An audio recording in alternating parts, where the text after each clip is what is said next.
couple of points.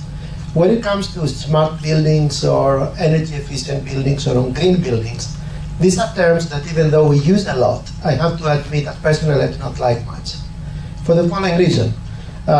If you tell me what is a LEED platinum building, there is an absolute definition of what that is, and everybody knows whether the building meets or doesn't. If you tell me what a passive house is, then there's an absolute definition. An Energy Star appliance, there is an absolute definition. But when it comes to smart buildings, there isn't such a definition. And in fact, talking about the smartness of the building is perhaps the wrong way to approach the problem, because the building needs to be smart or anything else in order to achieve a goal. So try to start about the goals that the building needs to achieve, and it's not just about energy.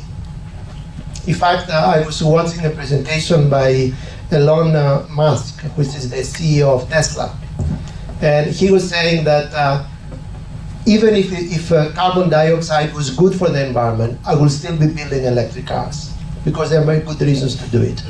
And we could say here, even if energy was free and good for the environment, we'll still be trying to make a building better. Why? Because we need better productivity, we need better safety, we need better security, we need better health, as Bill mentioned earlier on, we need better filtering from the environment. We need all these things. And luckily, we're at a point of history where what is happening with energy and the environment is forcing us to make a move. So think about it. 100 years ago, when the energy system that we use today was put together, we had plenty of energy and no information. So energy was very inexpensive, relatively. So as a result, we engineered a system that was very robust, top-down. It assumed that energy is very inexpensive. It places extremely high value on reliability.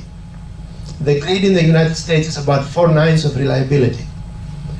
And it goes that way because everything that we do with energy is so much more important.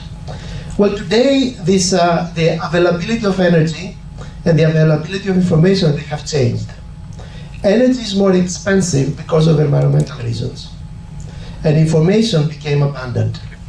So it gives us an opportunity now to re-engineer the energy system. If we have to call what we do a smart grid and a smart building, so be it. But we have an opportunity to make it better. And the final point that I would like to make is that making it better is not so straightforward, because the existing system was built around cheap energy and high reliability. Market forces alone are not going to get us out of that local optimum. We'll have to somehow to create new markets. And this is where I think we can play a role. We can create a test beds, we can create demonstrations to inform the policymakers in order to make the appropriate moves to create the new markets and move into a new paradigm. So I will leave it at that.